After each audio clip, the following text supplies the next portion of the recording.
Enora Ulren, si tu veux bien ouvrir ta caméra et ton micro. Bonjour Enora, donc Enora Ulren qui est conseillère livre et lecture à la DRAC Bretagne, donc qui va faire le difficile exercice, faire la synthèse de cette journée.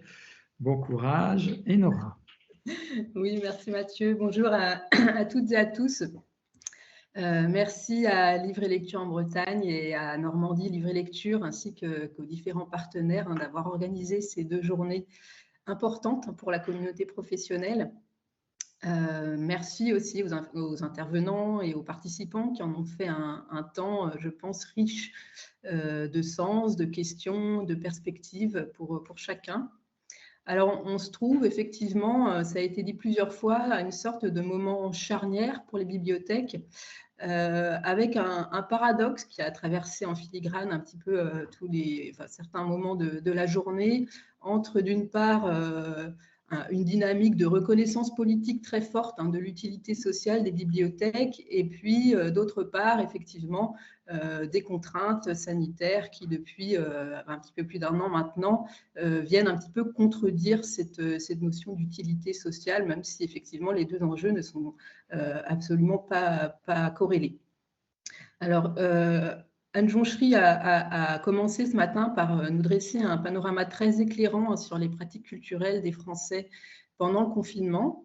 Donc, le premier confinement de mars-avril, qui a été finalement un moment relativement court à l'échelle d'une vie, même s'il nous a paru plutôt interminable. Et on a vu finalement que le rapport au temps et à l'espace, le changement d'équilibre entre la vie sociale et la vie intime, entre l'intérieur et l'extérieur, peut modifier certains déterminants sociaux, genrés ou liés à l'âge dans les pratiques culturelles. Et cette intervention a un petit peu donné le ton, le cap des débats qui ont animé la journée, où il a été finalement beaucoup question de public. On aurait pu penser que ce type de journée qui questionne la place des bibliothèques pendant la crise soit propice à un certain nombrilisme, mais non, il a d'abord été question des publics, à savoir quelles sont leurs pratiques, leurs attentes, leur rapport au lieu bibliothèque en cette période de crise, comment les reconquérir, voire les conquérir tout court, puisque certains publics, évidemment, la grande majorité ne fréquentaient pas les bibliothèques même avant cette crise. Comment maintenir le lien avec les publics quand les interactions ordinaires avec les usagers sont rompues? Et sur ces questions, l'idée d'aller vers les publics, de sortir des murs, a trouvé un écho particulier. Comme si finalement on avait ce besoin d'ouverture, de sortir de nos murs, dont on a un petit peu fait le tour là depuis quelques mois. Comme s'il y avait un besoin d'aventure aussi. On a évoqué la question de la créativité, du droit à l'expérimentation. Et puis l'idée d'ouvrir plus grandes les brèches aussi dans les murs qui séparent les politiques publiques, culturelles, éducatives et sociales, puisque la bibliothèque, en effet, a une sorte de creuset, au sens vraiment alchimique du terme, où se fondent ces différentes substances ou matières. Et puis, les bibliothèques sont aussi des caméléons.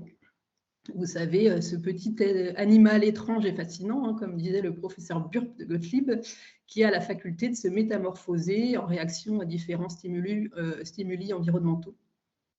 Donc, les bibliothèques, comme les caméléons, sont les championnes de l'adaptation à leur environnement. Adaptation, un des mots qui est revenu peut-être le plus souvent dans cette journée.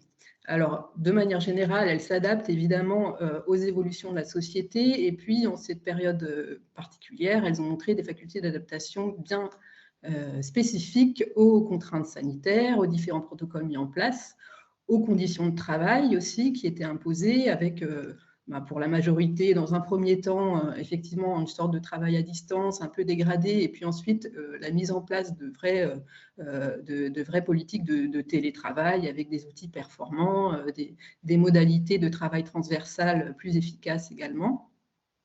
Et puis l'invention également de nouveaux modes d'accès au public, mais c'est une question, je crois, qui sera davantage abordée demain avec plusieurs retours d'expérience.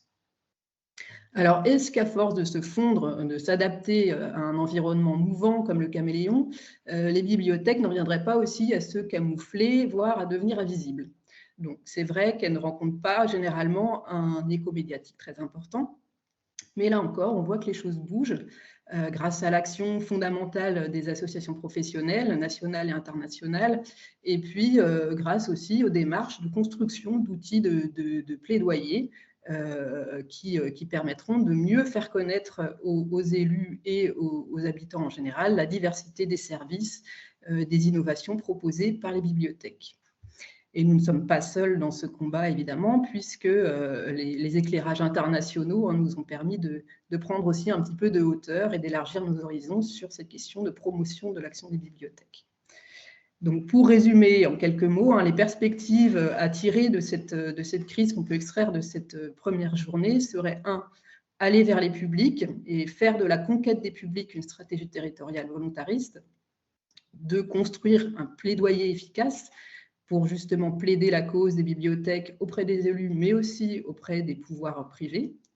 Et puis 3, adapter les pratiques de travail également en interne aux évolutions sociétales et aux rythmes de vie qui ont été également bouleversés par cette crise.